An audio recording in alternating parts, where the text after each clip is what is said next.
For centuries, civilizations have been all designed around one type of transportation style. This all changed in the mid-1850s when the Industrial Revolution started to bring mechanized travel to cities, to rural areas, made getting around places, long distances, much easier. This city, for example, would not have been founded if it weren't for the train. General Palmer visited this area, visited the Pikes Peak region in 1869. By 1870, he had founded the Denver-Rio Grande Railway and built a train through Colorado Springs and purchased the property around Colorado Springs to make his beautiful Victorian resort town. That's where we're living today. Between then and now, transportation has changed quite a bit. Back then, you could get around solely by horse or walking. For a little bit there were bikes in there. But today, transportation is almost solely, especially in this city, predicated by the automobile. In the 1920s, cars were basically just a device for the rich. They were a toy. They were something that people used to get around in the streets, but mostly streets were for walking, deliveries in carriages, and even kids playing. Streets were a very public space that everybody took advantage of. Here comes the Model T. Model T is what changed cars for at least the United States. They allowed anybody and any price range, so the middle class, to afford a car. This introduced some new problems. Streets being a public place that anybody could walk, play, get around on. Now there are different speeds of travel.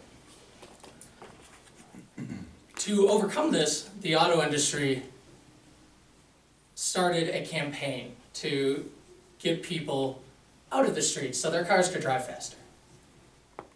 You've heard the term jaywalker? Mm-hmm. That's where this started. So a jay was a derogatory term for a country bumpkin.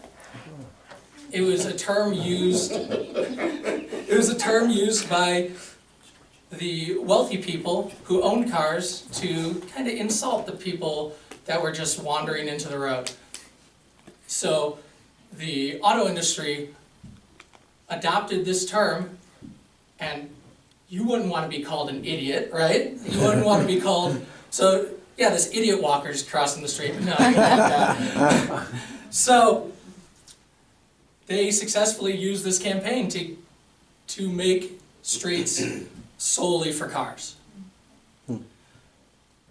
Jump forward a few more years, World War II has already happened, and we were trying to rebuild the economy, trying to rebuild the world.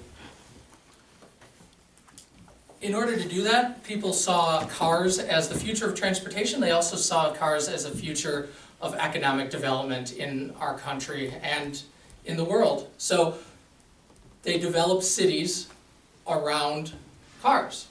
And this led to urban sprawl. This led to kind of the world we're in today. A world where you need a car to get around the city. You can't. There are many places where you can't walk. You can't use any other form of transportation. There may not be a sidewalk. There may only be a road from your house to this store. So that brings us to where we are today, and cars don't seem to make people happy. Ain't that the truth? Yeah. It's been documented that your commute is one of the least liked activities of your day. It's also, transportation is also the second highest percentage of spending average in American households behind housing. That applies to the cities as well. It's 1/6 of our city's budget this year.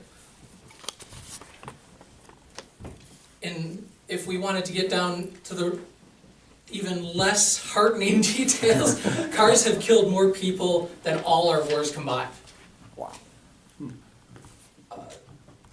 And to this happiness aspect, which I'm destroying currently, a 23-minute commute, the impact on your happiness is the same as reducing your income by 19%. So streets used to be a way of life, used to connect people together. Today we live in an isolated culture, and cars are part of that.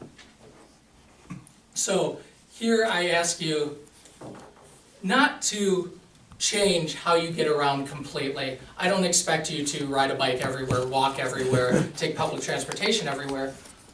What I do ask you is maybe take one trip in this coming week and make it by some means other than a car. Get around and see somebody else's perspective. See the world at a slower speed.